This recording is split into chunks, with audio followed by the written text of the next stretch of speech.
All right, everyone, why don't we go ahead and get started? Thanks for coming today. Can everyone hear me all right? All right, excellent. I'd like to reiterate to everybody that we are not allowed to have any kind of food or drink in the auditorium really at any time, even in a closed container. So if you, I don't want to see it removed from a bag. You're not allowed to drink while you're in here whatsoever. Please go ahead and leave any containers outside if you would, please. This is a little bit of an old rule that is being reiterated, and we certainly don't want to lose our privileges of being in this auditorium. So please do abide by that rule. But thank you very much for joining us today. Let's see. A special thank you to Sanford Burnham Prebys Medical Discovery Institute for lending us this auditorium yet once again. The IPCSG principals, as many of you know, are Bill Lewis, our president, Jean Van Vliet, our director and treasurer, Steve Pendergast, our secretary and newsletter editor, Bill Manning, our director and videographer, as is Patrick Espinosa in the back doing video as well. Myself, Aaron Lamb, director and facilitator, John Tassi, our webmaster, and Bill Bailey, our librarian. Steve Pendergast will be here soon with the newsletters. They've got printed delayed, and so he's on his way with this month's newsletters. Excellent. Outside. Yes, as you might have seen, the first table outside the door contains many printouts of our recent monthly meetings. Please grab a copy of all of them, take them with you. Those newsletters, of course, are also available on the website. For those who are new today, hopefully you all received a newcomer packet. I know at least a couple people are new today. If you haven't gotten one, please see Bill. It contains a cover sheet that you can provide us your contact information, and that will ensure that you get on our mailing lists, get announcements about the meetings, and get a call from either Jean or Bill this coming week or two to see how the organization might be able to help you get the information that you need.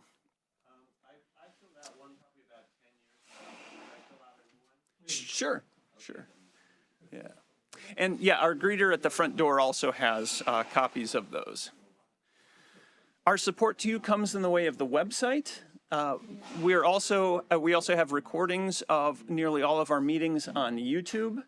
Our meetings are on the third Saturday of every month except for December, and our newsletters, which are excellent sources of information and occasionally some humor. You can find those on the website. You can get them by email, and if you would like to get them physically in the mail, we can put you on a mailing list for that. Let us know. We also have a hotline number. This is Bill's cell phone number here. If you are in need of talking to someone about a recent diagnosis, a recent or a decision that you're trying to make in terms of your treatment, Bill and Jean are excellent resources for helping you think through the treatment choices that you have. Now, I'd like to share our support group purpose. We share patient-focused experience on becoming your own case manager through informing, networking, and caring. We are a group of experienced participants, but we are not medical professionals, and any sharing by anyone of our group may not be a substitute for your medical counsel. And we do need your support. Vlad, Bill, would you mind passing around the baskets? We are a 501c3 nonprofit organization, and therefore your donations are tax deductible. We have no medical or religious affiliations. Our largest costs come in the way of the website, advertising, and mailings, so please do make a donation. You know, think about the fact that we get some really excellent professionals in here, you know, doctors, professors, researchers that are sharing the, you know, cutting edge information with you. Many times these are doctors that potentially are not in your own insurance systems, and or in the case of some doctors, you might not even be, believe it or not, sick enough to see them. Having these types of people come to present to us is a rare opportunity and of great value to many of the members. So think about that as you're making a donation to this organization. We greatly appreciate it, and the money does not go to us. It goes to helping provide all of this information to all of our members, to bringing in these speakers, et cetera. Speaking of fantastic presenters and doctors, Dr. Raina McKay will be here next month. She is a medical oncologist and associate professor of medicine with the UCSD Department of Urology. She's an excellent speaker, very well attended. If you've not heard her before, she is going to be sharing the cutting edge treatment options and research in PCA. I believe that she's imminently going to a very big conference that she'll be sharing info with. So that is not a meeting to miss or even to see online. Please do come in person so you can ask some questions. For today, I'd like to thank Dr. Ramesh Rengan for stepping up at the last minute to provide us a presentation. We unfortunately, sorry for the confusion on the meeting announcements. We had a little bit of scheduling conflict occur at the last minute. And so we're excited still to have Dr. Rengan here. He'll be presenting on the role of proton therapy in the management of solid tumors. He's with the University of Washington. He's a professor at the University of Washington School of Medicine, and I believe the senior VP of radiation oncology at Fred Hutchinson Cancer Center. Now, today we do have a hard cutoff at 11 a.m., so we're going to keep all the Q&A till the end, give the doctor about until 10:50, and then we'll cut over to Q&A. So with that, go ahead and share your screen, Doctor. And I guess I'm sorry, I failed to share my screen during that time, so you didn't see what I was doing. No, that's perfectly okay. Can everyone hear me well? Yeah, it sounds like everyone can hear you well. Okay, great. And are people able to see my title screen here? Yes, it's looking good. Wonderful. I maybe I will start off by just saying, extending a deep sense of gratitude to Bill and to Aaron for, inviting me here to speak today. And it really is a privilege. I think I had the honor of first kind of having Bill attend a presentation that I gave, soon after taking on, a larger role in the cancer center. I wear a few hats, one of which is I'm a prostate cancer doctor. I just wanted to be clear about that. I'm also a lung cancer physician, and I am, we have the good fortune here, just like you do in San Diego, of having access to multiple different ways to utilize radiation in the management of cancer, one of which is using a form of radiation known as proton beam radiation. And we happen to have access to that here in Seattle, so I have some expertise in that space. And so it is kind of a coalescence of all of these different hats that I wear. Oh, and I'm also chair of the Department of Radiation Oncology here at UW. So it's a coalescence of all of those various hats and roles that I wear that I think probably led to Bill initially extending an invitation to me to speak to your wonderful group. We had the privilege of one of our more junior faculty members actually engage and plan to be here today, Dr. Jonathan Chen, who was absolutely stellar, but unfortunately was called away because of a conflict, as Aaron said. So you are all stuck with me, and I will do my very best to earn the right to have presented to all of you. I think it's also important for you to know some of my conflicts, beyond the hats that I wear.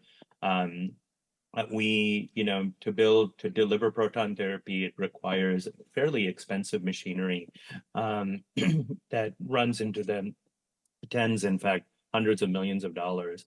And every one of the proton facilities are customized and built by a team that and usually it's outsourced. There's a vendor that builds these facilities, and they built something called a cyclotron that generates this proton beam. And so You have to have dialogue with them to try to make sure that the machine continues to work. And so one of the hats that I wear is I'm on an advisory board. I do not get compensated for being on that advisory board, except they do when we meet. They do provide like food and drink and like coffee and stuff like that. So that is a benefit to me. So I wanted to make sure that you are aware of that. About 2 years ago, I was asked by Varian to play a role in providing some advice in a new technology, which I will talk to you a little bit about, called flash radiotherapy. And so for that, they did pay for my travel to meet with them and provide me some compensation for the time that I spent. So I wanted to make sure you're aware of that. And I also have some research funding for clinical trials that we have run that center around immunotherapy, none of which is going to be directly related to this talk, but I think it's important to be upfront about all of these things. So I wanted to make sure that we spend a little bit of time so that you're aware of some of the disclosures that I have. So with that being said, I thought it may be helpful just kind of to frame our discussion. Just, you know, I know I'm speaking to all of you as you have deep interest in the management of prostate cancer.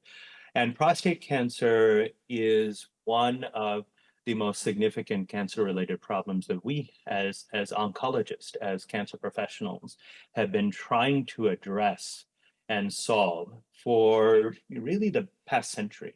And this is true not only for prostate cancer, but lung cancer and breast cancer and all variety of different cancers. We have had a singular problem that we have been focused on, and I thought it may be helpful to crystallize our thinking around, okay, what is it that we are trying to do? Obviously, we're trying to cure the disease, but not all cures are created equal. And the journey and how we cure the disease is really important. And the person who ultimately should define which appropriate pathway to cure is the right one is the patient. You are our boss. You are the ones who have to define for us and provide us as physicians the marching orders for what journey we should chart together. And I think that that's really important to convey. And I think Aaron really said it well in his intro that, you know, you should use resources of information that are available to you. And the doctor is a part of that team, but ultimately, you are the commander of the ship. And I wanted to make sure that at least that is my point of view in all of this. So to crystallize our thinking, I thought it may be helpful to kind of start with this quote, which is, you know, if I had an hour to solve a problem and my life depended on the solution, I would spend 55 minutes determining the proper question to ask rather than focusing on the solution. And I think that that's important as you think about our history with how we have focused on the management of cancer over the years. And this is a quote from Albert Einstein, which I really like. And there was another quote that came out of the World War II era, actually, from a researcher at Harvard who actually was the first to identify the potential use of proton beam radiation in the management of cancer. So it's not a new technology, believe it or not. It's been around. The notion of using proton beam radiation to treat cancer has been around for almost as long as the notion of using X-rays. It's just the practical ability to deliver and to treat and use this technology has only come to the fore in the last 20, 30 years. And it was a gentleman by the name of Robert Wilson who really was the forefather who first articulated the notion that maybe we could use proton beam radiation as one of the weapons for the treatment of cancer. So I think it may be helpful to kind of center our thinking on what problem have we been focusing on in the world of cancer care, in the world of radiation oncology, in the world of radiation treatment.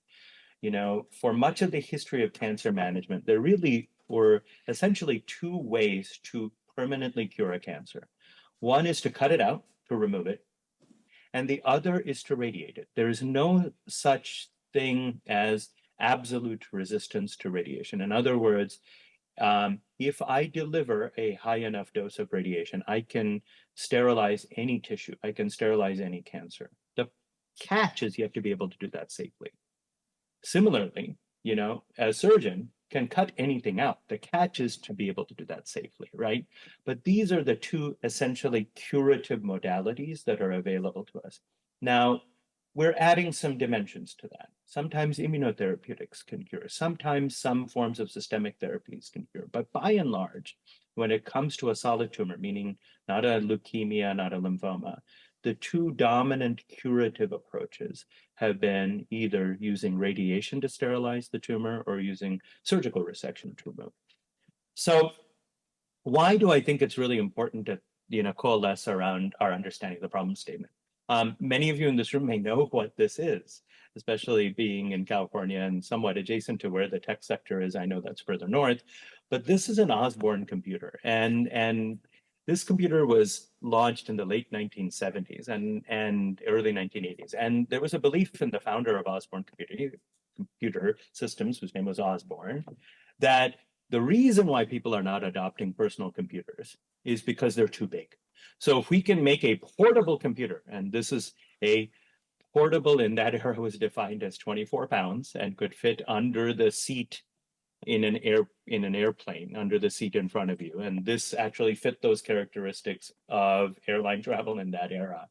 And said, look, if we can make a portable computer, then people will start adopting personal computers, because prior to that time, everybody was usually using these larger mainframes and a terminal to attach to it, but not personal computers. For some reason, personal computer sales were not taking off. And so this is a 24-pound laptop, as I said, fit under the seat, and it was not cheap, $1,800 in that era. And the initial plan was, okay, they will sell maybe 10,000 units to business professionals. And what happened was it sold like gangbusters initially. So they believed that, okay, we have caught lightning in a bottle here. We've solved the problem. The problem was that portability was not adequate. And now we've come up with a portable computer, and now we're going to start selling PCs left, right, and center. Well, although the initial results seemed very promising, very quickly, the public kind of voted with its feet. They bought like 10,000 units in the first month, and very quickly there were 50,000 on back order. But the reason why we've never heard of this computing company is because we know what actually happened, right? The end of the story was this company went bankrupt because the problem that they focused on, although may have been a reasonable theory, it was not the right one. The right theory was that computers of that era needed more computing power. And that was the challenge. And the reason why people were willing to tolerate the pain of connecting to a mainframe and using COBOL and BASIC and all these, archaic languages, et cetera, was because that was the only way to access the kind of computing power in that era that they needed to perform the calculations or whatever it is that they needed to do. And the computing power that was available to them, even in this 24-pound laptop, was just not enough. And so, yes, it's nice to be portable, but it doesn't actually solve the real problem and the real reason why I am trying to access a computer. And so, yes, they came up with a solution, but I would argue it was the wrong problem that they solved. And we have run into this in medicine. In India, there was and world around in the developing nations of the world, there was a problem with infant mortality, and diarrhea was observed as a big correlative cause of infant mortality. Kids would, in the first 10, 20, 30 days of life, they would develop diarrhea and they would succumb and die. And so the question was, what is the problem? And the community and the country doctors believed that, the problem is the diarrhea, and it's because the bowel is not functioning. And what we need to do is find a way to stop the diarrhea. And one way to stop the diarrhea is to limit fluid. And if you limit fluid, the stool started to harden. And they said, aha, this is what we needed to do. So they started to restrict fluid and the stool started to harden, and we solved the diarrhea problem. Challenge was mortality went up even further, because the real problem was not the diarrhea, but the loss of fluid. And the treatment was exactly the opposite of what they were doing, which is you need to double down on giving more fluids to replace the fluid loss. And that is how you reduce mortality. And oral rehydration therapy became absolutely transformative in terms of reducing mortality from cholera and these GI viruses worldwide. And it became a critical vehicle of improving survival. And so again, the correct problem was to focus on fluid loss rather than the diarrhea. And so it kind of frames some of our thinking about what problem do we need to solve. So with that context, what have we been focusing on in cancer care and radiation oncology? What we've been focusing on over the years is how do we kill as many cancer cells as we can? Straightforward, right? And in order to kill the cancer cells safely, we need to focus our beam on the tumor. We need to find a way to make the beam only hit the tumor and nothing else. Now, there are some challenges with that because X-rays, which is the standard form of radiation that is used worldwide, not only for imaging, but also to treat cancer, has a fundamental physical property whereby it goes in one side and out the other. All of you know that. All of you have had a chest X-ray ever. You stand and the beam is behind you and you have film in front of you. So the X-ray passes right through you, right? So that means if we're using it to treat a cancer, everything in front of the cancer and everything behind the cancer receives radiation dose as the beam passes through. So moreover, if you look at where we were with X-ray technology in the 1960s, we really didn't have any ability to really shape that beam other than delivering kind of a square beam. In the 1970s, we started to develop technologies where we could find ways to block the beam and actually shape the beam in 2 dimensions, and that actually helped. Then in the 80s, we started to incorporate 3-dimensional imaging. So rather than the era of 2 dimensions, where we could just see, like on an X-ray, front to back, just a flat 2-dimensional image of the insides, we actually started to get 3-dimensional images, like with a CAT scan. We started to incorporate that 3-dimensional imaging into our target of how we deliver our beam. And we got fancier and fancier with X-rays. And frankly, we got pretty darn good with X-rays, ways to use X-rays and a multitude of X-ray beams to really center on the tumor so that the tumor feels the impact of all of the beams, but the healthy tissue only is exposed to a fraction of the total dose because any single beam is only carrying a small percentage of the dose. And therefore, we concentrate the impact where it needs to be, which is on the tumor. And as we evolved with X-rays, we were still stuck with that limitation, though. No matter what, the beam passes in one side and out the other. That's a fundamental physical law that we can't get beyond. So why are protons somewhat interesting? Well, the reason why protons are interesting is this is how protons interact with tissue. Because they are particles rather than an X-ray, they actually have mass and they also hold a charge. They're positively charged. And when they penetrate into a patient, into tissue, they actually stop where we want them to stop. They don't keep going. So if we calibrate the beam to stop within the tumor, then great, we've solved half of the problem, right? There's no dose being delivered beyond the tumor, and the dose is stopping right at the tumor. So that's an advantage. There's another advantage, which is kind of depicted on this complicated slide here. But what I will say is X-rays as they pass through you, if you think about X-rays sort of like being like heat from an oven, the closer if you imagine you put a pizza piece into an oven, the closer the pizza piece is to the heat source, the hotter it gets, right? The further you are from the heat source, the colder it is. The way X-rays work, the closer my body is to the X-ray source, the more the dose is. So in fact, the maximum dose that an X-ray beam delivers into my body is just beneath the skin surface, because that's kind of the point that's closest to the source. Whereas protons function sort of like a microwave oven. So in a microwave oven, how close you are to the source of generating the microwave doesn't really determine how hot it gets. That's why you don't need an oven mitt when you put your hand into a microwave oven, even after it's heated something up. You need the oven mitt when you touch what you heated. But just to put your hand in the box, you don't need that. Whereas in a conventional oven, everything is heated to 400 degrees or whatever you're heating it to. And so you do need an oven mitt, even if you're not touching what you heated, right? The thing about microwaves, the way they heat a microwave oven is they excite the water molecules within the food.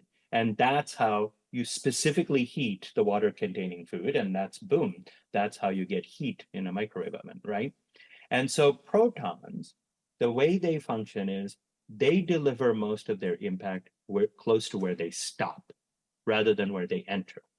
The more damage, the slower they are moving, the more damage they do. So if we calibrate the beam to stop within the tumor, not only does the beam not continue forward beyond the tumor, it also has its maximal impact at the tumor. And so these two properties together led to the notion that, hey, protons may be a tool for a subset of patients for whom we want to deliver a high dose of radiation, but we need to really protect the surrounding normal tissues. And so that's the idea, and that's the practical potential advantage of proton beam radiation. So this is also a logical next step. If our job is to kill as many cancer cells as we can, this may be an additional weapon to do that with. So hopefully that makes sense. And so does this theory work? Was this the right problem statement? Is our job trying to maximize the intensity of our treatment to try to kill as many cancer cells as we can? Is that our job, and does that work? And does that translate into improved outcomes for our patients? And we had some early signals that it did. This is a trial from the world of lung cancer. I won't spend too much time on this, but it basically took 600 patients almost in the UK, 553 patients, and they got one of two treatments, either standard daily radiation for 30 sessions or an intensification of the radiation where they got admitted to a hospital and they got 3 treatments a day for 12 consecutive days. So they got the dose over 12 days rather than 30 days. So that really intensifies the dose. And they got 3 times a day. So that tumor had no time, to recover or anything. We just kept hitting. And what they found, and there was no chemotherapy, there were no other treatments in the trial. And what they found was, hey, these curves show you how well did the disease remain under control. And the upper curve is the one where people got the more intensified regimen, and the lower curve is where people got the standard regimen. So we had better control of the disease. Well, did they live longer? And in fact, they did. People who were in the upper curve also lived longer, which is good. So it improved survival. By controlling the disease, we were able to improve survival. So this was an early signal. But I will note, yes, we improved survival, but still, for most patients, we're not giving a permanent cure, right? And lung cancer is a very aggressive disease. It's a very different disease. And this is data from the 1980s and 1990s. So we do much better now. But having said all that, although, yes, we can feel happy that we separated these two curves, we also should be tempered. Our enthusiasm should be tempered by the fact that still 80% of the patients we treated, we failed to achieve a durable cure in, right? So maybe we were focusing on the right problem a bit, but maybe not. And so what about the world of prostate cancer? So prostate cancer, as many of you may know, we were focusing on the exact same problem. How do we get enough radiation dose in safely to control the tumor? Because not everybody can undergo a prostatectomy. Many can, but not everybody. And not everybody's happy with the side effects of a prostatectomy. So is there a way to provide an alternative? And I would say for much of our history in the 80s and even in the 90s, radiation was definitely not an equivalent option to surgery. It was a backup. It was only for patients for whom surgery was not an option because we couldn't get enough radiation dose safely into the tumor to come up with an equal control rate to what you can get with surgery. That was the problem we had to solve. So in the early 1990s, when the very first proton therapy unit, hospital-based proton therapy units, both were launched, one in Harvard, one at Loma Linda, just up the way from all of you, they ran a trial where they gave x-rays up to the maximum point that they could get x-ray dose in safely. So they used the x-ray beam to get as far as they could. And then when they hit water's edge with x-rays in terms of, boy, if we give any more x-rays, there's going to be more side effects, rectal side effects, bladder side effects for these patients. So what we're going to now do is pivot to using protons to get across the finish line, to get that last bit of dose, additional dose, 20 plus, 30 plus, units of radiation to get us to a higher dose threshold, but get us there safely. And can we, by doing this, improve the control of the disease? There are almost 400 patients who are randomized to what was the standard dose, and at 70 gray, like I said, we couldn't provide equivalent cure rates to surgery, to prostatectomy. We were about 10% less in terms of our cure rates, and that's not good enough. So, but when we got to close to 80 gray, 79.2, we were providing about equivalent cure rates with surgery. That's what our modeling predicted. But the problem was when we tried to get to 79 gray with X-ray technology of that era, we started to have about a quarter of the men having severe rectal side effects and other side effects, which were just not acceptable. So how could we get there safely? And this is a trial that was launched in 1995.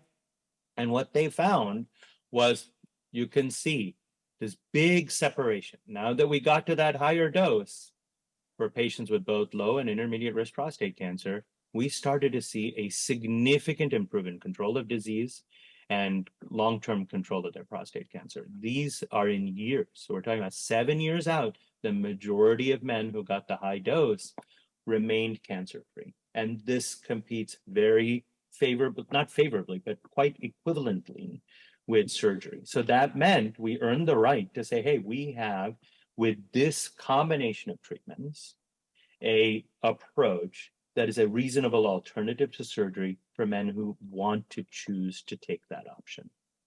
So that's where we were. And the one difference though, and you should note, I didn't show you survival curves because even though we did a better job of controlling the disease, most men, even after the disease comes back in prostate cancer, they still live a very long life because we have other options, hormone treatment, et cetera, to kind of keep things going and maybe almost treat prostate cancer sort of like a chronic illness. So even though we control the tumor, meaning if you're in this high dose group at this point, you're not getting any treatment whatsoever because your tumor is completely controlled. But even if the tumor does come back, it doesn't mean it immediately has an impact on your survival. So there were no survival differences, but the control of the tumor was significantly improved. But we figured if we wait long enough, eventually we'll start to see those survival differences. And we had a lot of data that showed that if we improve control of the cancer, eventually over time, in the scale of decades sometimes, we'll start to see an improvement in survival. And that kind of makes sense. And this is just a paper that just sort of confirmed that in the early days. And so we were feeling pretty good about this. We were feeling that, hey, maybe this is where we need to do. This is where we need to be. We need to intensify treatment, give more dose, find a way to give more and more treatment to the tumor. And if we're able to do this, we're going to be able to control and improve outcomes. And that's a reasonable theory of the case. But the problem is we started to see some signals that maybe that wasn't true. As we waited and waited on this trial, we still maintained very good control of prostate cancer, maintained very good control of the PSA, which is great. But interestingly enough, we never see a separation in the survival curve. Even in 9 years, we didn't see a difference in survival. So men, for whatever reason, were dying of something, right? Maybe not necessarily prostate cancer, maybe of cardiac issues, maybe of other things, but some of these men were dying of prostate cancer because eventually you can see, even with the higher dose, when you wait 10, 11 years out, yes, we're doing a better job of controlling the tumor, but about 30% of men did have relapse, right, of their disease. So we did improve outcomes. Yes, we're happy about that. But did we improve it permanently? Did we improve it in a way that in our ideal world, we deliver a treatment and you never have to think about this again?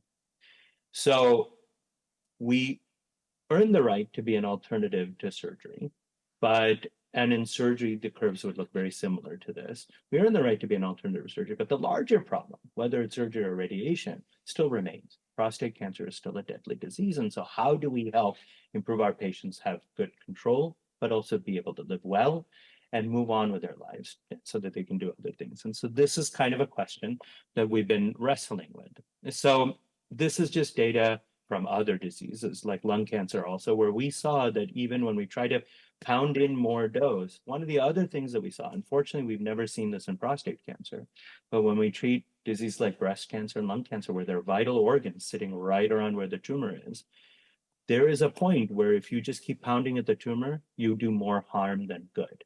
And this is what happened in the world of lung cancer, where we tried to modestly increase the dose, not even to that 79, 80 gray dose level that we have been able to get to with prostate cancer, just to get to 74 gray for a tumor that's actually much bigger and much more resistant to treatment.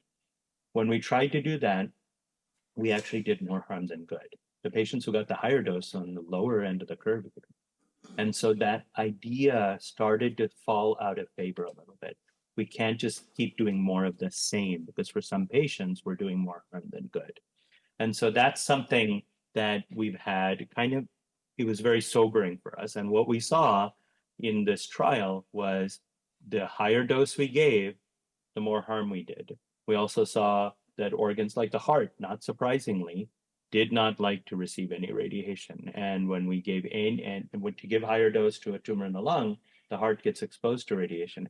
And this was a problem. So we learned a lot of things from this. So one of the things that we started to ask is, okay, how should we make sure not just to focus on how many cancer cells that we can kill, but how much of the healthy tissue we can protect? And maybe protection alone should be our priority. And there was a big trial in the world of lung cancer that actually looked at this, where they just took patients and they got very standard treatment. But the difference was one group of patients got that standard treatment, but with a toxicity control team, a palliative care team, who worked with those patients from day one to address any side effects that they had. That's all they did. They just addressed side effects. If they were dehydrated, they gave them fluids. If they had pain, they gave them pain meds. They just helped manage side effects. And what they found was when they did that, patients were happy. These are curves. The higher curve shows that patients did much better in terms of side effects. They had much better quality of life, which was great, which makes sense, right? If you manage side effects, better quality of life. But what was surprising was they also lived longer.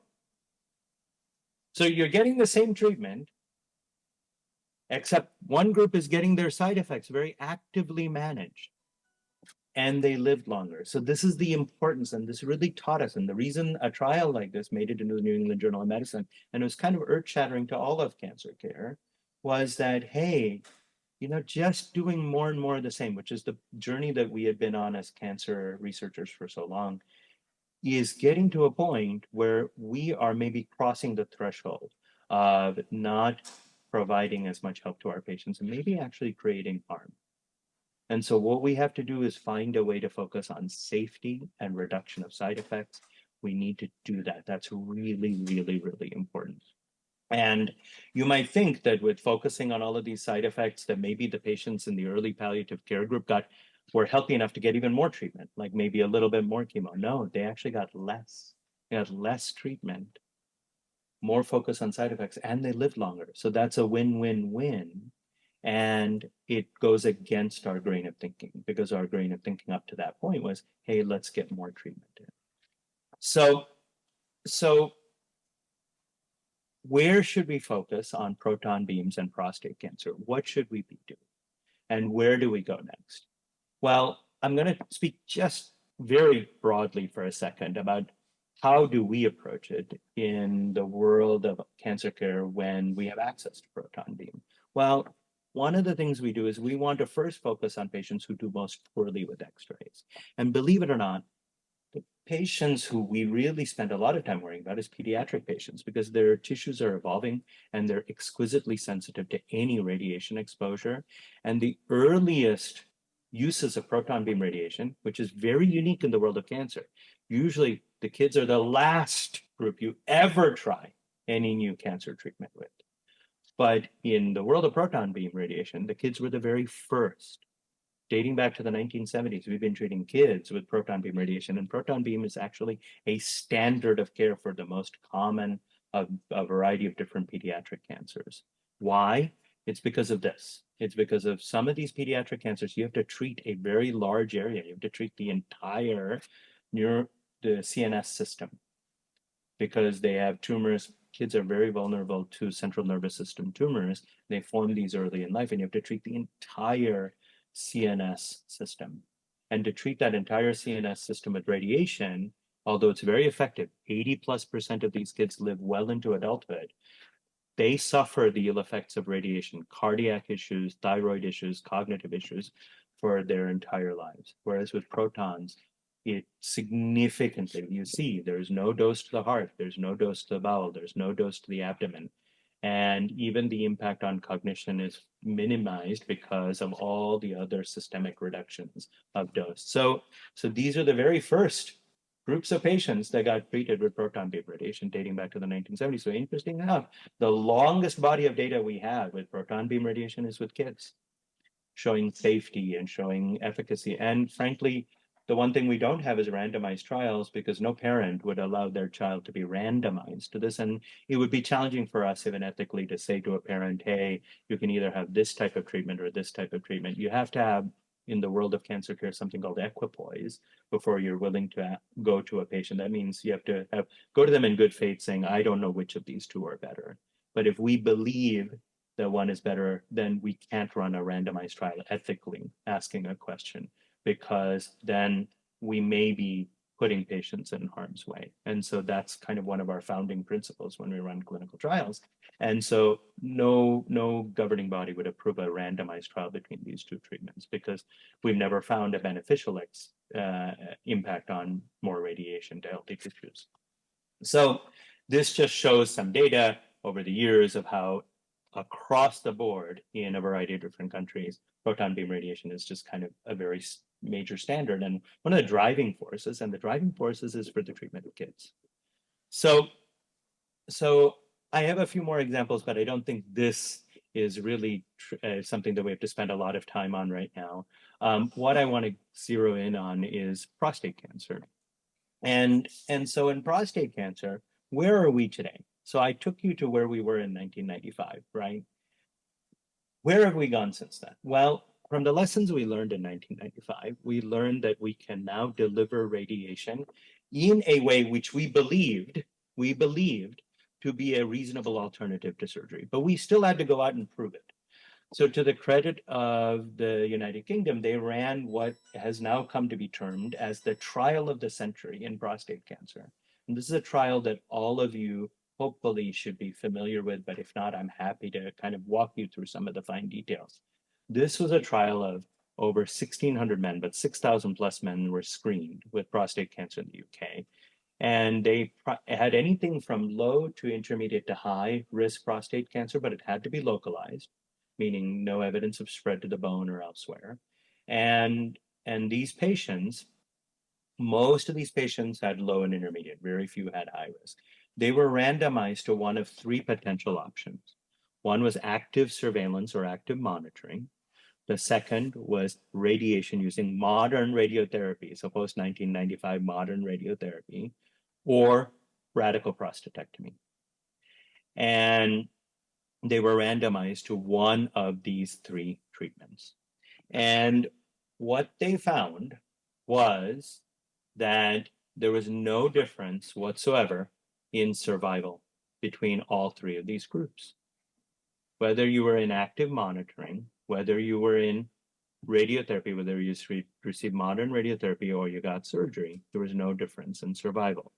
But one of the things that should be noted is patients had a higher rate of developing metastases if they were in the active monitoring arm. And one of the things to remember when it comes to active monitoring, it doesn't mean that you never get treatment.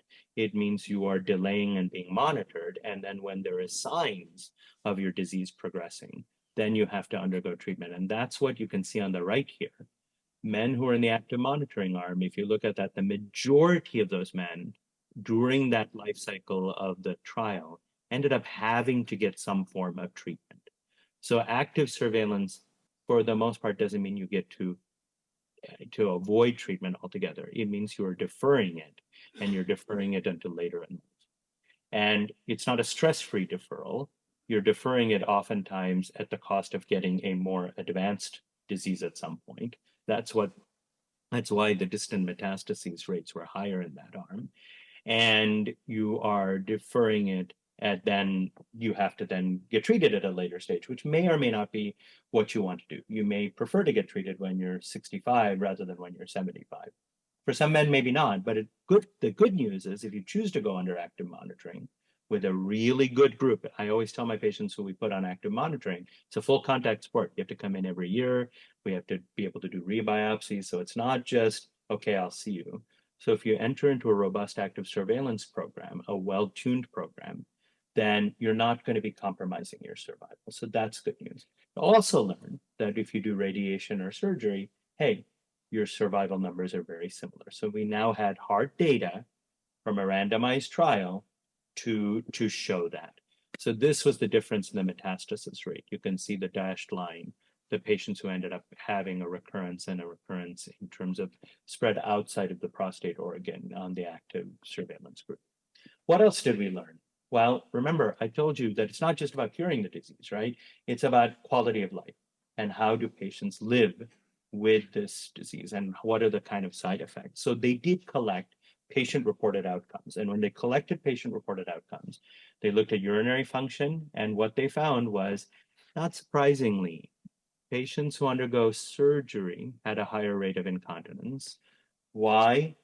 Because when you remove the prostate and you reconnect the urethra, sometimes that you've removed an obstruction, one, but in that reconnection, sometimes you leave a risk of leakage afterwards. So patients have to use pads, et cetera. And you can see, I know it's a little bit hard to see here, but that higher curve there is surgery. And that's the pad utilization rate. I think I heard in the audience, somebody was talking a little bit about pads even before. So I know you're all familiar with some of this, but that shows you some of the difference. So is that all bad?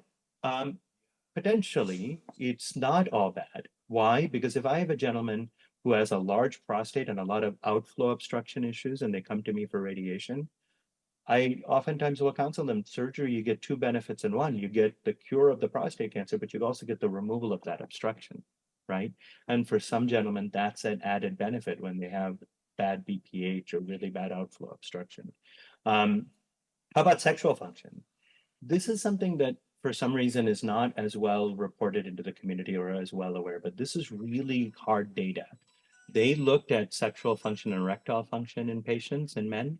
And what they found was that the men who lost erectile function with surgery, it never really came back. Whereas the men initially who lost erectile function with radiation, there was recovery, and so much recovery that after 2 years, men who underwent radiation were identical essentially to the active monitoring group in terms of their sexual function. So that's an important lifestyle consideration. If sexual function is important to you, then hey, with radiation, there is this chance of recovery 2 years after treatment. Initially, most men do have a decline in their sexual function, whether they have surgery or radiation. But with surgery, there's a greater degree of permanence to that than there is with radiation. And that's important to bear in mind if that side effect is an important one to you. And then finally, bowel function, pretty much good across the board. But there were some small differences, and I said with radiation, because the rectum sits right behind the prostate, there were slightly higher rates of some bowel decline in terms of having some, either bleeding or some incontinence after radiotherapy. And that's an important difference too. And I counsel patients on that as a difference between surgery and active monitoring. So where do we go from here? I want to round out kind of quickly to kind of bring this talk to a conclusion. So this is the difference that we see now between using modern X-rays versus protons. So with modern X-rays, this is how we get to the dose that we need. And with protons, this is how we get to the dose that we need. So the difference that may be apparent to you is that red is the same on both sides. But with protons, the volume of tissue that's exposed to any radiation at all is smaller. It's smaller by about 80 to 90% compared to X-rays. So is that something that's a meaningful difference? Well, not for everyone, right? Because the timeline in which this level of radiation exposure actually has an impact on the healthy tissue, it can be 5, 10 years, right?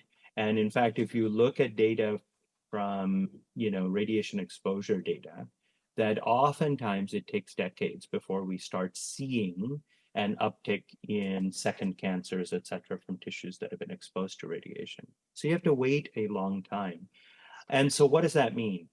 For me, with younger men, when I have a younger man in their 40s and 50s, who for whatever reason they don't want to undergo surgery, but they want to have radiation, I strongly favor protons for them.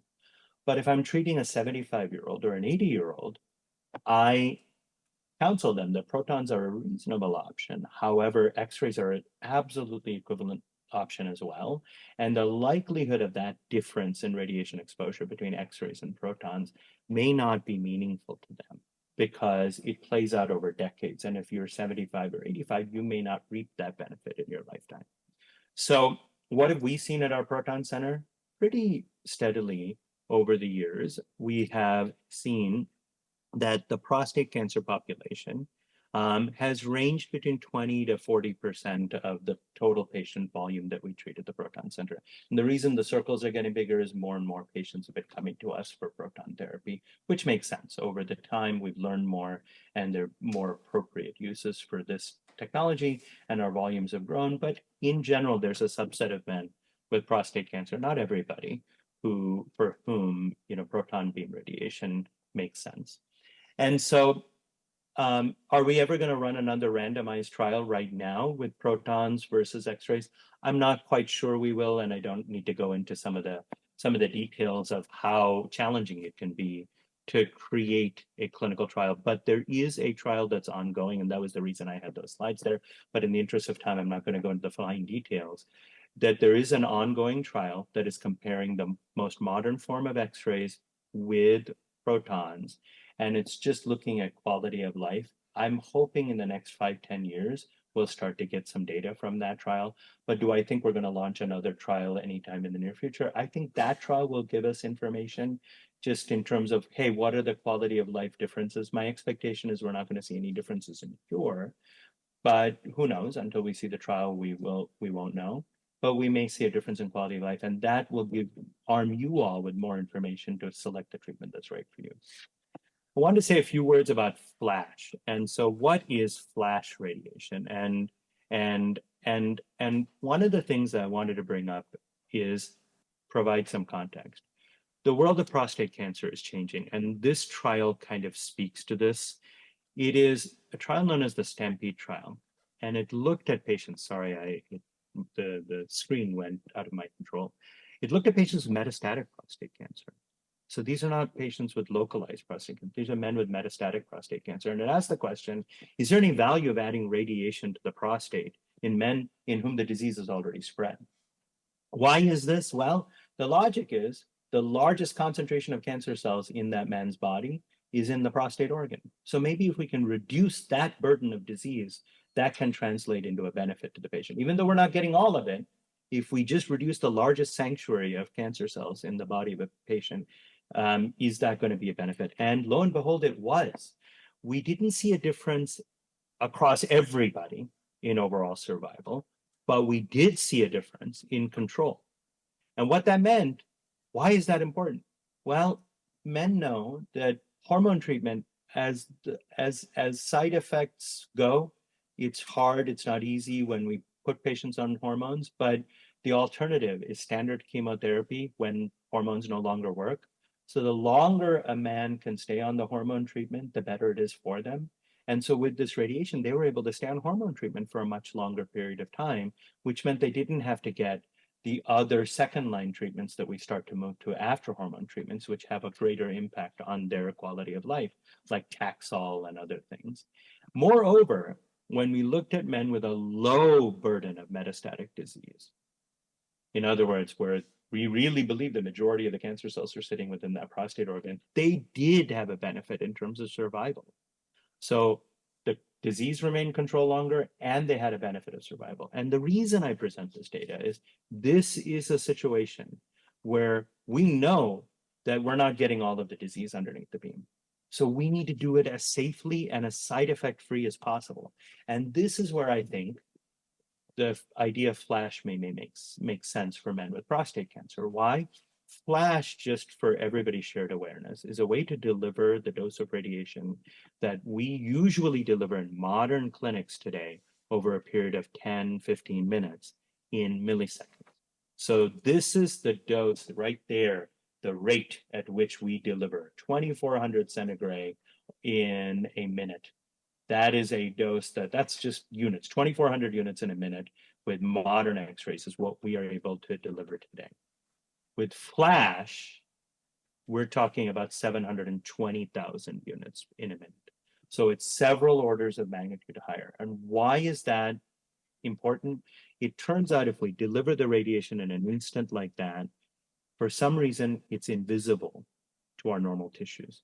Moreover, right now, we can only do this with protons because the generation of X-rays is very inefficient. So we can't get to this kind of dose rate with X-rays right now. eventually we may, and engineering may come up with a solution for it, but right now we can't. But with protons, our generation of proton beams are very efficient. So we can achieve these kind of dose rates with protons and deliver that treatment in a flash. And so at UW, we're very fortunate. We have not only an adult proton facility where we can use flash, we also have a separate cyclotron facility where we can use flash and create a flash beam for use in animals and small animals, because you need to do very careful preclinical work before you ever take this to adults, to take this to humans, right? And oftentimes the challenge is our proton facility needs to be used for patients first. And so we don't get a lot of time to do animal work on it, but we have a separate facility where we can do that. And I just want to show that this is what we saw when we started to treat the pelvis in mice with flash at our facility. So we delivered a dose, a fairly high dose of radiation. And what we found was that if you deliver no dose, the mice survive, that's fine. But if you deliver that same dose with flash, not all the mice survive, but more of them survive than if you use the standard dose rates we use in the clinic. So it seems to be safer. So is it as effective at controlling the tumor? It seems to be. These are just data that shows that when we, in lung cancer models and in other models, it's just as effective at controlling the tumor, but for whatever reason, the normal tissue doesn't seem to feel the impact of the beam. So this is very exciting to us. Doctor, I just wanted to point out it's 10:55. You got it. So I am done. Perfect timing. Excellent. So in conclusion, I think we're in a pretty exciting era when it comes to radiation for the treatment of prostate cancer. I think we have modernized what we are able to do to really provide a very good additional option for men with prostate cancer beyond surgery. And that's great because surgery is a great option, but we also have other options because for some men, you need to have options in medical care. And this is another option, not just protons, but x-rays as well. And I think the future is very bright as we start to investigate technologies such as flash, et cetera. And we have a number of trials, like I said, that we're going to start to learn from in the coming years, but we're not quite there yet. We'll learn over the next few years. And I hope, I've earned the right to come back to talk to you and update you as that data starts to emerge. So I'll pause there and I'm happy to take any questions. Hopefully this was helpful to you. Yeah, this was very interesting, and I had not read up on flash, but it looks like we're gearing up for exciting results when you come back to visit us. It'll be very interesting to see how well this works. I'm of course thrown back to the movie Real Genius or something like that, where they made a laser that basically burned through the side of multiple things throughout the college campus. So I hope that doesn't end up happening to you. Yeah, we will try not to blow ourselves up while we're doing this work. All right, do we have a couple of quick questions in the audience? Let's go with Stephen in the back there. I had a question about the energy of the protons in flash. How do they compare to the energy of, say, radiopharmaceutical protons from radium or actinium? Could you hear the question all right? Yeah, no, I heard the question. It's a very, very thoughtful question. We have a physics professor in the audience, I guess. So the energy is, so for protons, for any external form of radiation, the energy range is much higher because the energy determines how deeply the beam can penetrate, right? That's what it determines. So when we use radiopharmaceuticals, the energy is much lower because it's penetration that we want it to really be minimized. So what we do when we use radium in radiopharmaceuticals is we attach it to, let's say, an antibody, and we want the antibody to do the heavy lift of getting that radium to the tumor and attach itself to a tumor cell. So that antibody has to recognize a protein on the tumor. And then that radium will deliver a dose that's much lower, orders of magnitude 1%, of the kind of doses at energy ranges that we're using with external beam.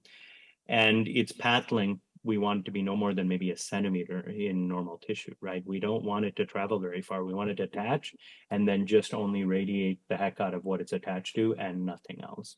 But when we're trying to deliver external beam, it's a much higher energy. And the higher energy is due to the penetration. Now, when we talk about flash versus standard protons, the energy is the same because energy determines penetration, not damaging ability, so to speak. Hopefully that answered your question. All right, next Good question. Let's go to this gentleman here. Yes. It's my understanding that proton therapy has had its issues with insurance because of its expense and the relative question of its effect compared to photon therapy. Is proton therapy today fully covered by insurance, Medicare, et cetera, or is it partially covered? What's the issue? Outstanding question. Everything you've said is true. Protons are more expensive, and so insurance companies, rightly so, have said, okay, well, what are we paying for here, right? If the cure rate is the same, why should we pay more? And they're asking this question across the board. Surgery is much more expensive than IMRT, than X-rays, right? So is it always logical what they're willing to pay for and what they're not? Let's not get into that discussion. Medicare always covers protons. In fact, there's a billing code for proton therapy in Medicare. It's been covered for a very long time now. And so Medicare, there's not an issue. Sometimes there's a nuance if people have a secondary Medicare Advantage program or something like that. Sometimes we have to provide additional justification, but standard Medicare is always covered. Private payers, what we have tried to do as a vehicle solution, for example, for us at UW, we've gone to private payers and we'd say, just give us the same rate that you would pay for X-rays. We're not asking for anything more. Yes, protons are more expensive, but just pay us the same that you'll pay for X-rays. And then let us have a conversation with the patient and let the patient choose, do they want protons or do they want X-rays? And we want to make it cost neutral for you. The sad thing is the payers have not been willing to accept that deal, which may seem counterintuitive at first, but I'll just be candid with you. I think sometimes they figure if somebody wants protons badly enough, they'll just pay for it out of pocket, in which case it costs them nothing. And so our regional payers, we went to all of them and I've been in the room with them and they rejected this. We said, look, you're paying for X-rays anyways. So why wouldn't you? We're not asking for more for protons. Just give us a standard rate. And so we keep having these dialogues with them, but patients have a very powerful voice in this. And you're frankly able to move the needle more than I can in many situations. And so we've had these conversations and it's getting better. I don't want to vilify the insurance industry because sadly sometimes they're doing their job because they have to answer to shareholders or whatever. But let me just say this is a solution that we've tried to come up with, and it's not something that has universally been accepted. So that's kind of where we're at. So the majority of that 20% of men who we treat, 25-30% are Medicare patients because Medicare covers it. So there's never an issue with Medicare. Doctor, do you have time for one more question or do you need Absolutely. to go? All right, find a way. one last question. Let's go to that gentleman over there. You made a comment that I didn't quite understand. It's about consulting a patient approximately 75 to 80 years of age about protons versus X-rays and secondary cancers. Yeah. And you compared it to someone who's much younger. I didn't understand the 75 to 80 comparison. Oh, great point. So here are things. As we get older in life, our healthy tissues are less prone to develop second cancers when exposed to X-rays. Young children, because their tissues are evolving, everything is changing, they're much more vulnerable to developing a cancer in any tissue that's exposed to an X-ray. So what a secondary cancer is if I put my hand in front of, let's say, a skin cancer, right? You're exposed to ultraviolet radiation and you develop a skin cancer. It's a cancer that's induced by that ultraviolet radiation. So if I'm using radiation to treat a prostate cancer, but I'm passing through healthy tissue, that healthy tissue outside of the prostate organ being exposed to that radiation can potentially develop another cancer someday. That's a huge problem with children because their healthy tissues are evolving and they're very vulnerable. As we get older, usually after 30, our tissues are not anywhere near as vulnerable to developing second cancers with the kind of radiation exposures we're talking about that's used in modern treatment. Having said that, it's still not zero risk. There is some risk with any radiation exposure, right? So the ideal radiation plan would concentrate 100% of the radiation on the prostate and nothing anywhere else, right? And in fact, 100% of radiation only on the prostate cancer cells, not even the healthy prostate organ tissue, right? And nothing anywhere else.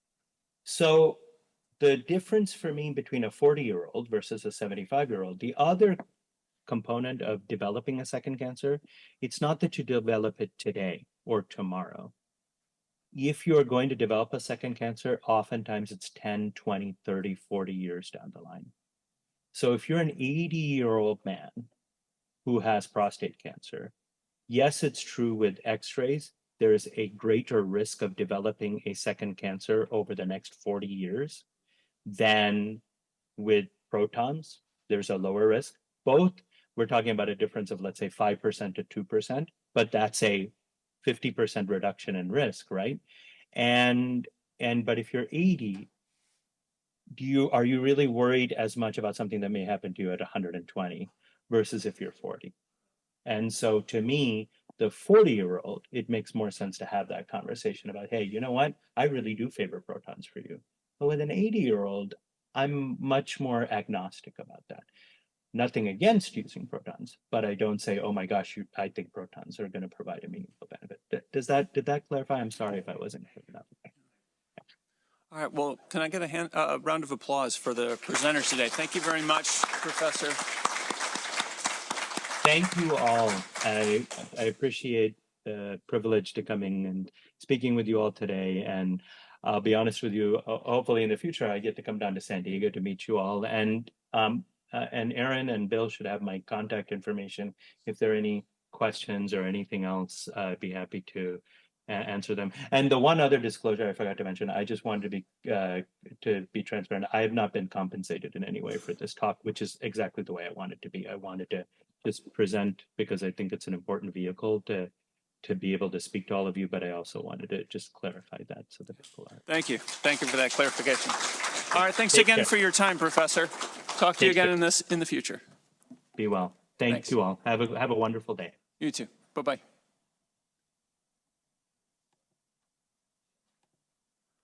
All right, thanks a lot, everyone, for attending. I would like to take a question in just a second. Please do join us for a light lunch after the meeting here. And of course, please do remember, absolutely no food or drink brought back into the auditorium. There was another question here. Quick question. Dr. Chen, who was originally scheduled for today, will we get to hear his presentation in the future? Do you know? I think it would be interesting to bring in somebody, whether it's Dr. Chen. Flash radiation. I know. Either him or Emily, when Emily comes back from maternity leave. She was originally going to be the original speaker on Flash, but yeah, we'll try to put them on the calendar for sometime in the future. Yeah.